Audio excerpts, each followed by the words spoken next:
So now let's talk about why finding a perfect job isn't immediate. So the thing is, when we when we move here, right, most companies prefer candidates with local experience. They want someone who understands the system, the work culture, and in many cases the local language, especially if you're coming to European countries. And trust me, you might say, oh, what is new about an accounting firm? I was working in the biggest accounting firm in Zimbabwe, blah blah blah blah. You say a lot of things, but there's something that is called work culture that is different depending on the environment that you have. And the main barrier is language. Language barriers can limit your professional opportunities. Even if you're highly skilled, communication matters. So to them, it doesn't matter that you have a degree, you have an MBA, you have all of that. As long as you can't communicate in their local language, they see that as a barrier. And then there's also the issue of work permits, right? And visa restrictions. So the thing is, depending on the country that you're in, sometimes if they are employing an immigrant, they have to go through extra paperwork. And sometimes they even have to prove themselves. Why are they picking Tafara over or maybe a German or an Austrian or a Norwegian who is here? Why are they picking you over that, right? So they have to prove that. And some employers don't even want to do with the paperwork. So they don't even want to start with the paperwork. So what happens? They will just give you a no response, or maybe give you an interview, and once they realize that you're an immigrant and all of that, they tell you you have not made it. Not that you are not qualified, but because they just don't want to deal with the different paperwork that happens when you're employing an immigrant. This even makes it much more higher for us immigrants to secure dream jobs immediately.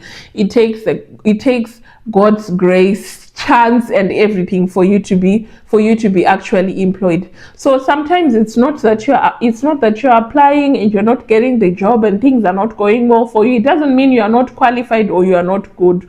But these are some of the things that that stay between you and your dream job. And the other thing is networking. It's something that, when people told me that, oh, when you move abroad, things are, level, you can apply for a job and really get it. It took me some time for me to see that if you're not referred by someone, if you're not well connected, right, you will never make it to the interview stage. They really value networking, and companies even provide bonuses to their employers if they refer someone who is really good. You hear something, most of the first questions that you're asked in the interview is like, who referred you? Even for these factory jobs and all of that. And I've seen that in Germany, I've seen that in Norway, I'm seeing that also in Austria, even other experiences that my other friends have had in different countries. I've seen that sometimes they give their employees bonuses if they refer someone. So at the end of the day, if a job is posted and 10 of the employees in that company submit names for people whom they want to refer, what are your chances of you getting the job? They will be limited. So those are the reasons why it is difficult to land your perfect job and all of that. So let's not forget about networking. When you guys come here, network as much as you can. Some of the jobs aren't even advertised online. They are filled through referrals and word of mouth connections. So if you don't know the right people, you might not even hear about the opportunities. They will just tell their employees, we have a post that is open, it needs someone, and then boom, that post is filled. It will never even make it to Indeed, Glassdoor, or LinkedIn. And that's how sometimes it's difficult to land a perfect job. But however, success abroad isn't just about skills. I think with all that I've told you right now, you are seeing, this is definitely not about skills. It's about how well you navigate the system. The sooner you learn how the system works, the sooner you relieve yourself from a lot of stresses and thinking that you're not enough, you're not qualified. You just have to learn the system. Learn the system. I repeat again, learn the system. And then I want to talk about common jobs for new migrants and why they matter. So let's talk about the types of jobs that most students and immigrants start with. These jobs don't require much experience or language skills, but give you financial stability. So if you are moving abroad, I think this should be your starting point for you to ensure that you start earning and building your income and all of that. So the first one is factory or warehouse jobs. These ones normally provide night shifts. You have to do assembly line work, you have to do packaging, and then we have cleaning. Cleaning depends. Sometimes you get cleaning that is from night shift, sometimes they need you early morning, or sometimes they need you midday. Depends where you are cleaning. It's either offices, hotels, or hospitals. Those jobs don't really, experience doesn't really matter, because all they have to tell you is you need to clean this room, you need to do it to the standard, and then that's it. And then most of the jobs that most students get when they come here are delivery services. Uber Eats, Global, Amazon, Flex, Lieferando, Foodora. Those are those jobs that most students take. Why am I talking about them? This will help you to know where to start. And then we have supermarket and restaurant work. Sometimes you'll be stocking shelves.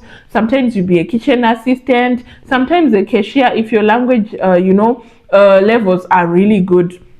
And then sometimes you can be lucky to go into the construction and manual labor. This one needs you to be physically fit, because you might just go to the job and start be lifting things, loading into lorries and all of that. So these jobs may not be glamorous, but they give you income, they give you independence and time to plan your next move. So instead of just sitting home and saying, I'll wait for my accounting job, I'll wait for my engineering job, please take these jobs and plan your next move. So I want to leave you with one example. There was a guy I know who started as a cleaner. He was doing his master's degree in IT, and after a year he applied for an internship at a tech company. Do you know what helped him get it? His work ethic. His boss from the cleaning job gave him a great reference, and that made a difference. So never underestimate the power of small beginnings. All those small jobs that are not glamorous that you take, you can get good references from them, and that would really help you with what you want to do. So now let's talk about mistakes new migrants make. Sometimes it's waiting for too long for the perfect job. Some people refuse survival jobs because they believe their qualifications should guarantee them something else or something better. And the problem is bills don't wait. Rent still need to be paid, transport, health insurance, and all of that. So the longer you wait, the more pressure builds up. And then some people ignore language skills. So if you're in a country where English isn't a local language, if you ignore the local language or the main language, or learning the basics of even saying hello, hi, and all of that, even factory jobs would actually reject you, because they prefer people who can actually understand the instructions, not really deep of their native language, but just understanding instructions. And then the other thing is avoiding networking. You want to live in your cocoon and you don't really want to show yourself out there. You don't want to bring yourself out there. Many jobs in Europe or many jobs abroad are found through connections. Talk to people, attend community events. Even in a survival job, you never know whom you meet. You rub shoulders with people who have companies, with people who have connections in big companies, and before you know it, you land your dream job. So the other thing that also makes it difficult is not upgrading your skills. The thing is, when we come home, we have our big degrees and all of that, we think, yeah, we have arrived. But if your dream job requires certifications or local training, start working on that. Do those online courses while doing your survival job. Use free courses, attend workshops, and build towards that goal. You don't necessarily need to just stop then, like, I'm not getting it, I'll use what I have. Those local, new certificates that you have would actually help you land your dream job. And then the last thing is letting pride stop you. Some people feel embarrassed about working low-level jobs, but let me tell you, there is no shame in honest work. What matters is progress.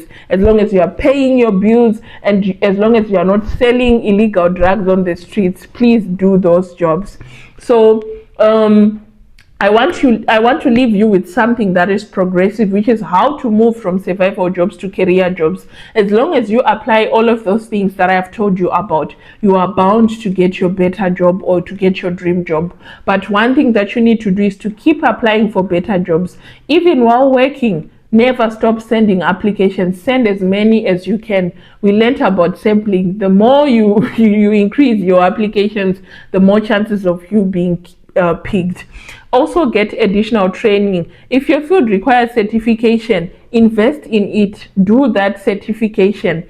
Learn the local language. Even basic skills can improve your job prospects.